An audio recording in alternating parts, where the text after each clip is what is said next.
There are new developments in the federal investigation of New York City Mayor Eric Adams over allegations his 2021 campaign conspired with the Turkish government and others to receive illegal donations. Now, a report from the New York Times suggests Adams pressured city officials to open Manhattan's Turkish Consulate that year, despite concerns over fire safety. Cenk, what do you have to say about your people? My people are the American people. I know. No, by the way, there's a meme online. I don't know if that's what you're referring to, where they say I'm the leader of Turkey. I didn't know I got elected. That's exactly right. Let's go to the last graphic here. Okay. Yeah. When did that happen? I don't know when that happened. When did you become the leader of Turkey? Let alone like any of it, right? So yes, no, I hate corruption. This Eric Adams story is interesting because now, first of all, apparently the deep state that's targeting Trump also randomly picking on Democrats like Menendez and Eric Adams. Weird, I thought they were super partisan. I thought they were just all libs at the FBI and they would never touch Democrats, but here's two Democrats working with foreign governments that they're going after. And the Adams is an interesting cat because he denies it super strongly that any of this happened, but there is a repeated history. So we'll give you the details. Yeah, so first let's, there are two issues at play, right? So the first issue is super unclear. The second issue having to do with campaign contributions from Turkey, a little more clear.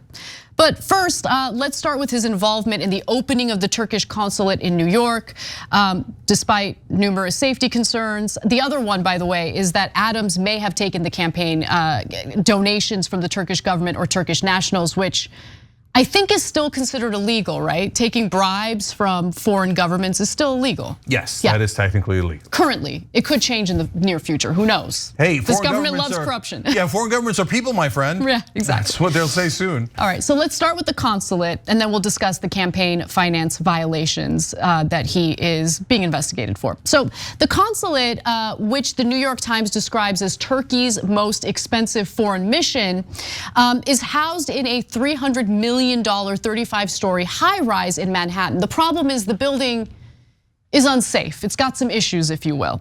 In 2021, the Turkey consul general texted the mayor, who was the Brooklyn borough president, that there was difficulty getting a certificate of occupancy to open the building and asked if he could look into it. The mayor did not respond and instead forwarded the text to then New York City Fire Department Commissioner Daniel Nigro, asking him to look into it. Now, Adams was still Brooklyn borough president at the time, but he had already won the Democratic mayoral primary, meaning that he was pretty much sure to be the next mayor of New York City, so that's important context to keep in mind. Now, Nigro texted Adams back a few days later that the certificate would go out so the facility could open, according to sources. So, as I mentioned, the building had some issues. On July 26, 2021, for instance, the fire department had rejected the fire protection plan submitted by a consultant for the Turkish government asking for changes. Around that same time, the building department issued a violation after a glass panel on the 17th floor fell off and plummeted 10 stories. So that's a disaster. Additionally, just 3 days before the building was set to open, a consultant on the building project cited multiple problems with the consulate's alarm systems, right? Now, on September 20th of 2021, the building opened anyway, with Turkey's president, Recep Erdogan, attending the ribbon cutting ceremony for it. But that already looks suspicious. But before you consider Adams's history, you should consider Adams's history with Turkey. You should also consider that based on what we know about this part of the investigation, there really isn't much proof that he did anything wrong. It seems like all he did was forward that concern to the appropriate person and then they handled it. There's no evidence that Adams himself did anything corrupt or shady here. But as Brooklyn borough president, Adams cultivated ties with local Turkish community members as well as Turkish government officials who paid for part of a trip that he made to Turkey in 2015. Adams has said that he has visited Turkey 6 or 7 times in all. And again, Adams's text messages to the Turkey Consul General and Fire Department Commission probably were not a crime on their own, as far as we know, based on the information that is currently public. Any thoughts, Cenk? Yeah, so the FBI raided his top staffers on his campaign home. So that's very serious and seized a lot of evidence from there. And then they went and told Eric Adams' security to step aside. They entered Adams' car and seized his 2 phones and his iPad. So the FBI is not going to want to do that unless they've got significant evidence. They're not trying to mess around with politicians unless they really have something. But on the other hand, Adams says, no, I'm a former cop, I'm part of law enforcement. I tell everybody that I work with, always cooperate with law enforcement, give them whatever they want. I've done absolutely nothing wrong here. I'm happy to have the investigation. The investigation will conclude that I didn't do anything wrong. So then, okay, what are we to believe at that point, right? Because usually the denials are not that clear and they don't usually ask everyone to cooperate with law enforcement. You see what Trump does. He's like, burn the tapes, don't cooperate with them, never give them the evidence, etc. And Eric Adams is reacting in a completely different way. Now, my guess as to how I solved that mystery is probably Adams took great lengths to make sure that he never crossed the line. But he did wind up getting all that money, and they did wind up opening the consulate, right? And then he gets to say, well, look, you don't have any smoking gun here as the quid pro quo.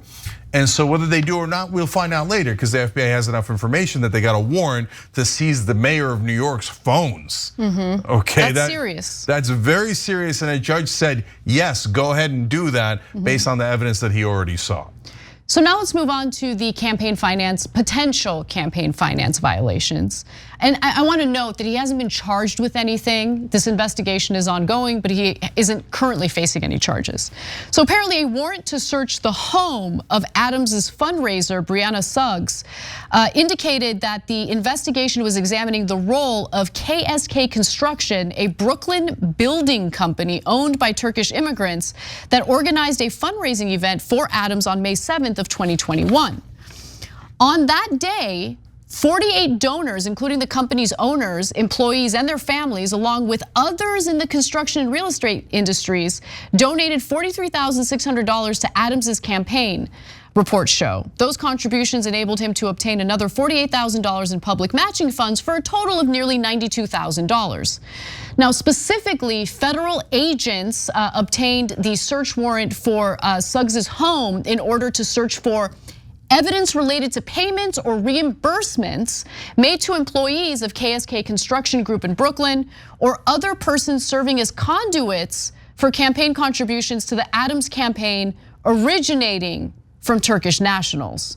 So in other words, it seems as though the feds believe that KSK Construction could essentially be a front for Adams basically receiving campaign donations from foreign nationals, which would be against the law, even in a country that has corruption baked into its system. There are some red lines. Taking campaign contributions from foreign nationals happens to be one of them.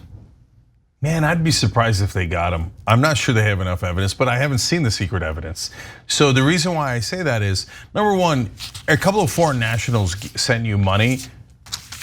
That could just be an honest mistake. How do you know if a name is Turkish American or Turkish?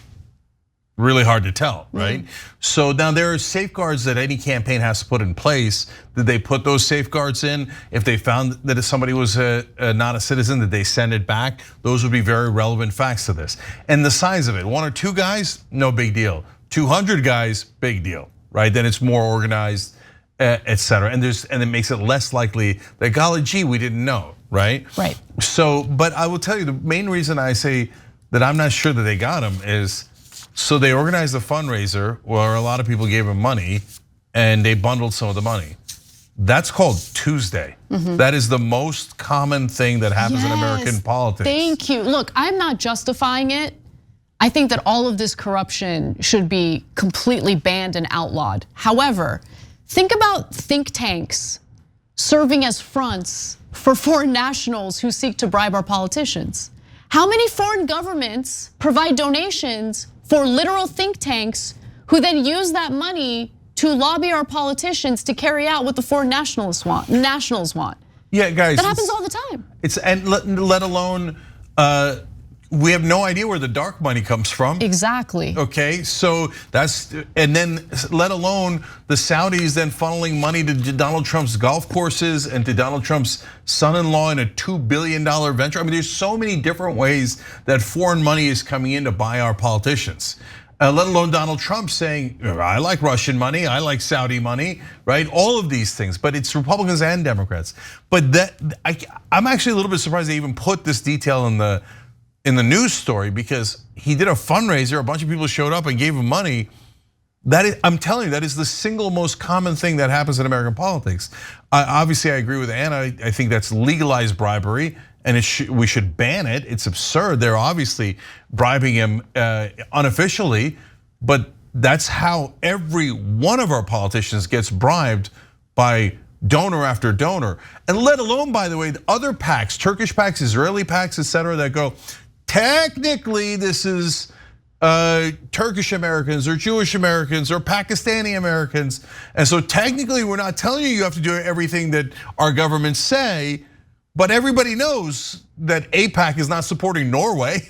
They're not supporting Botswana, they're supporting Israel. And AIPAC, Democratic Majority for Israel. I mean, look at the name of that PAC, Democratic Majority for Israel, right? And the Democrats take millions of dollars from them, millions. Republicans take millions from AIPAC. All of this is legal. So they're gonna bust Eric Adams on this? Well, you better have better evidence than this, because this looks like the very normal legalized bribery we're all used to. Hey, thanks for watching that video. We really appreciate it, guys. And we appreciate it if you become members, because that allows us to be independent, honest, progressive, all the things that you don't get from corporate media. And all of that is because of you guys. Hit the join button below and become one of us, become a Young Turk.